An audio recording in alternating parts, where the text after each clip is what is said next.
తాతగారు ఆయన ఎలా ఉంటారండి? ఆయన వయసు 50 సంవత్సరాలు ఉంటుంది. బట్టతల, ఉన్న కాసిన వెంట్రుకలకి నల్ల రంగు వేస్తాడు. పొట్ట పెట్టదే ఎప్పుడు నల్లకొట్టు వేసుకుంటాడు. అయ్యయ్యో, నేనేదో పడుచైనా ఎర్రగా అందంగా ఉంటాడనుకున్నాను. రవి, మనకు కావాల్సిన ఆయన రూపం కాదు, గుణం. ఆయన అడ్రస్ ఎందుకు? ఇక్కడ భోజనానికి వస్తాడుగా, మనిషినే చూద్దరు గాని. ఇవాళ నిజంగా వస్తారా బాబు గారు? తప్పకుండా వస్తాడమ్మా, ఈ పాటికి వస్తూనే ఉండాలి. మీరు ఇక్కడే కూర్చోండమ్మా, నేను ఇప్పుడే వస్తాను.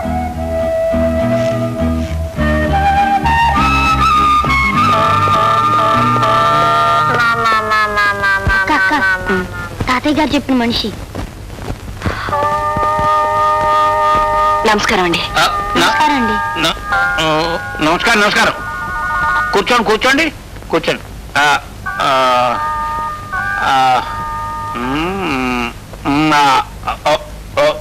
పేరు? గిరిజ. రవి. రవి, గిరిజ. గిరిజ, రవి. మా రాజగోపాలరావు మీ గురించి అంతా చెప్పాడు. మీ మేలు జన్మలో మర్చిపోలేమండి.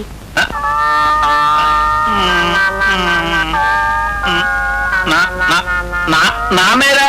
అవునండి, మా అక్క మీ పేరు తెలవని రోజంటూ లేదు. దైవంలో మీరు మాకు ఇలా దర్శనమిస్తారని అనుకోలేదు. మా ఇద్దరి జీవితాల్లో ఇది మరుపురాని క్షణం. మీ సాయం జన్మలో మరవలేమండి. దాందే ఉంది, రోజు ఎంతో మందికి ఎన్నెన్నో సహాయాలు చేస్తూ ఉంటాను. అలాగే చేస్తుంటాను. ఆ దిక్కుమాలింది నాకు ఏది జ్ఞాపకం ఉండదు, మర్చిపోతుంటాను. అలా చేయనోడు మనిషే కాడు. లాయర్ గారు, మీకు ఫోన్ వచ్చింది.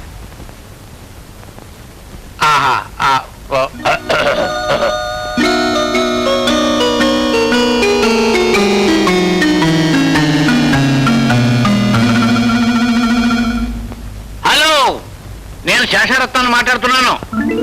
శేషారత్నం అంటాడేమిటి? ఆయన పేరు చంద్రశేఖర్ కదా. శేషారత్నం ముద్దు పేరేమో అక్క. మీ కేసు హీరింగ్ సోమవారం. ఏం పర్వాలేదు. We have got a strong point. మనమే ఎక్కుతాం. ఎస్, వచ్చేటప్పుడు వడ్డించేతో రావద్దు, పైకి తీసుకురండి. Yes. Hello uncle, how are you? All right. And how is your asthma? ఆత్మ కాదు uncle, asthma. Asthma asthma asthma ఉందో ఇలా. ఇదిగో అమ్మాయి గిరిజ, హలో. తమ్ముడు రవి. హలో. వీళ్ళకి నేను ఎప్పుడో సహాయం చేశానట. ఏంటి, మీరు సహాయం చేశారా? మరి ఈ విషయం ఆంటీకి తెలుసా? ఆంటీకి తెలియాలా? లేదు, ఇటువంటివన్నీ ఆంటీకి యాంటీ కదా. యాంటీ అయితే అవన్నీ పాత రోజులు. రోజులు రోజులు మారాయి. ఇదిగో అమ్మాయి, ఇతడు రాజగోపాలరావు గారి ఏకైక మనవడు. పేరు చంద్రశేఖరం. మేమంతా ముద్దుగా చందు అని పిలుస్తాం. వచ్చే ఇప్పుడే రా. చందు, వచ్చావా? నువ్వు ఇవాళ రావేమనుకున్నాను. అన్నట్టు ఆ అమ్మాయి ఎవరో తెలుసా? ఆ రోజు విజయవాడలో నా ప్రాణం కాపాడిందని చెప్పానే, ఆ అమ్మాయే ఈ గిరిజ.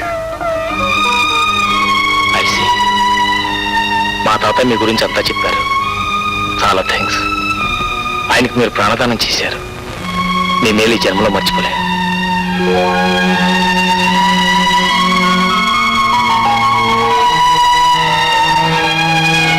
చందు, పేపర్లో ఒక అనాథ యువతి తన తమ్ముడికి వైద్యం చేయించుకోవడానికి సహాయం అర్థిస్తే నీ పుట్టినరోజు నాడు 2000 రూపాయలు డ్రాఫ్ట్ పంపించావు, గుర్తుందా? అవును, ఆ అమ్మాయే ఈ గిరిజ.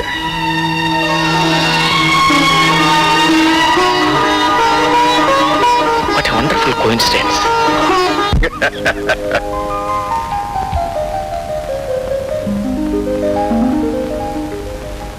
అంకల్, మీ పెళ్ళైన కొత్తల్లో మీ అమ్మగారికి మీ భార్య గారి పడితే కాదని, వంటలు కూడా వేరువేరుగానే చేసుకునేవారని చెప్పేవారే. మరి మీరు ఎవరి దగ్గర పంపించేవారు? ఇద్దరి దగ్గరను. అదేలా సత్యం? దాని ఉంది వెరీ సింపుల్. వంటలు వేరైనా డైనింగ్ టేబుల్ ఒకటే కదా. Common dining table. నేను భోజనం కూర్చునేవాడిని. మా అమ్మగారేమో అన్నం వడ్డించేది, మా ఆవిడేమో పప్పు నెయ్యి వేసేది. మా ఆవిడ పప్పు నెయ్యి వేస్తే మా అమ్మగారు పులుసు ఇగురు వేసేది. మా అమ్మగారు పులుసు ఇగురు వేస్తే మా ఆవిడ మిగడా పెరుగు వేసేది. ఒకవేళ మీ అమ్మగారే మిగడా పెరుగు వేస్తే ఆవిడేమో పులుసు ఇగురు వేసేది. మీరు రెండు దంచేసేవాడి. అందుకనే మీ హెల్త్ ఎంత స్ట్రాంగ్ గా ఉంది.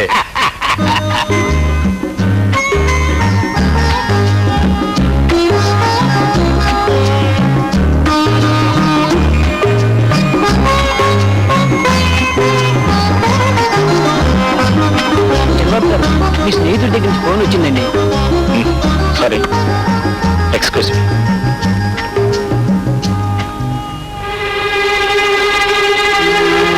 ఒరే శేషు, చందుని స్నేహితుల బాధ నుంచి తప్పించే ఉపాయం ఏదైనా చెప్పరా? ఉపాయం ఏమిటి? పెళ్లి చేసి పారాయి. అది సంగతి ఏం తాత? వీడు రాజారావు అని రిటైర్డ్ కర్నల్. ఈ అమ్మాయి సౌమ్య అని వీడి కూతురు. Hello. Nice meeting. Chandu, Soumya ఈ ఊరు ఇప్పుడు చూడలేదట. సాయంకాలం నీతో పాటు తీసుకెళ్లి ఊరంతా ఒకసారి చూపించు. Okay, that's fine. బాయ్.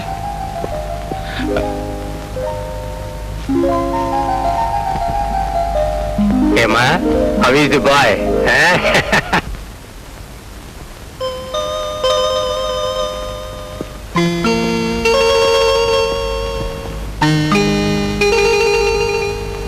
నమస్కారం అండి.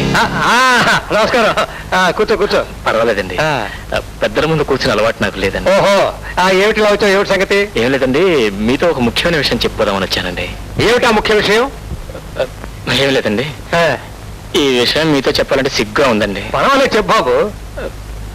నా జీవితంలో ఒక చిన్న పొరపాటు జరిగిపోయిందండి. ఏమిటా పొరపాటు? మా ఇంట్లో ఎల్లమ్మనే పని మనిషి లేదండి. ఆవిడ కూతురు నేను ప్రేమించానండి. పెళ్లి కూడా చేసుకుంటాను మాటిచ్చానండి. ఈ విషయం మా తాతగారికి తెలిసినా కూడా ససేమరా వీలు కాదని ఏకమేకై కూర్చున్నారు. ఇప్పుడు మీ అమ్మాయిని నాకు ఇచ్చి పెళ్లి చేయాలని నిర్ణయించుకున్నారు. మనసేమో అక్కడ కాపురం మీతో, కాపురం మీ అమ్మాయితో పాపం కదండి. మరి పాపమా మహాపాపమా? అంతేకాదండి, నేను ఉదయం 6 గంటలకు మరో ముఖ్యమైన విషయం తెలిసిందండి. ఏం లేదండి, నా జాతకం ప్రకారం నా పెళ్ళైన 3 రోజులు తిరగకుండానే నేను పెళ్లి చేసుకుంటాను కదండి, అదేనండి పెళ్లి కూతురు డామ్ అని చచ్చిపోతుంది. మరి ఈ విషయం తెలిసిన తర్వాత కూడా నా పెళ్లి చేయాలని కూడా మా తాతగారు తప్పు కదండి. తప్ప మహా తప్ప. అంతే కదండి, మీలాంటి స్నేహితులు కూతురు చేయాలని కూడా మరీ ద్రోహం కదండి. చాలా ద్రోహం. మీకు 4 కూతురు ఉంటే పర్వాలేదండి, ఉన్నది ఒకే కూతురు కదండి. ఆ కూతురు చెప్తే మీరు ఎలా పడతారు చెప్పండి. అల్లు నేను పోయే పర్వాలేదండి, మీ కూతురు లేదు మీరు ఎలా పడతారు చెప్పండి. నేను చెప్పాల్సింది చెప్పేసి తరం మీ ఇష్టం సార్. ఎంత ద్రోహం! బాబు గారు, బాబు గారు, ఆ మిలిటరీ ఆఫీసర్ గారు పెట్టే బేడ సర్దుకుని వెళ్ళిపోతున్నారు. ఎక్కడికి రా? ఏమో బాబు, అడిగితే నన్ను కరవచ్చారు.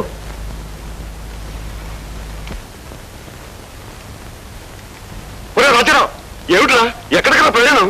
ఏట్లోకి స్నేహితులు నమ్మి వస్తే ఇంత అన్యాయం చేస్తావా? నేనేం చేశాను రా? ఇంకా ఏం చేయాలరా? నీ మనవడి ప్రేమ కలాపం వాడి జాతకం దాచి నా కూతురికి అన్యాయం చేస్తావా? నీ మనవడే స్వయంగా చెప్పాడు కాబట్టి సరిపోయిందిరా, లేకపోతే నాకైతే ఏమయ్యేది?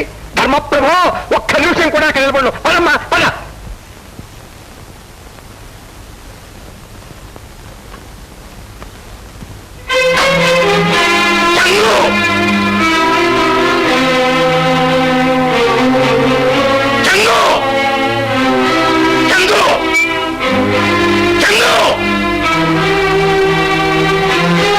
రాత్రి బయటికి వెళ్ళిన చిన్నబాబు ఇంకా ఇంటికి రాలేదండి. రాలేదా?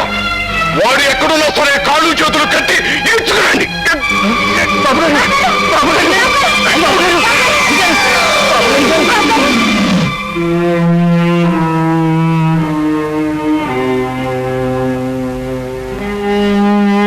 వాడి తాడేమైనా తెలిసిందా?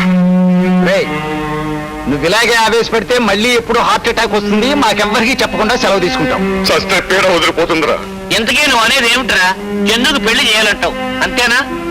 అయితే ఓ చిన్న చిట్కా, ఈ వేళ నుంచి నువ్వు నిరాహార దీక్ష ప్రారంభించాలి. ఏడ్చినట్టుగా ఉంది నీ సలహా.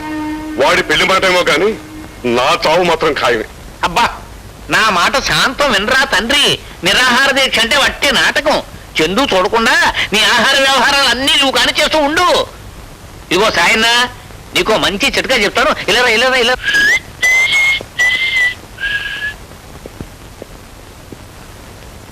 ఏమిటి సార్ ఎలా ఉన్నావు? అవును, తాతయ్యముడు ఎలా ఉంది? మా మీద ఉన్న కారాల మీద నూరుతున్నాడా? ఆ కర్ణాల ద్వారా రౌండ్ పుట్టాను వెళ్ళిపోయాడా? ఆ శేషరత్నం గారు వచ్చి ఎంత బతులాడిన పచ్చి మంచి నీడు కూడా పుట్టుకోలేదు బాబు. అలాగా? ఒరే చందు వస్తున్నాడు, గ్లాసులకి ముసుకేసే.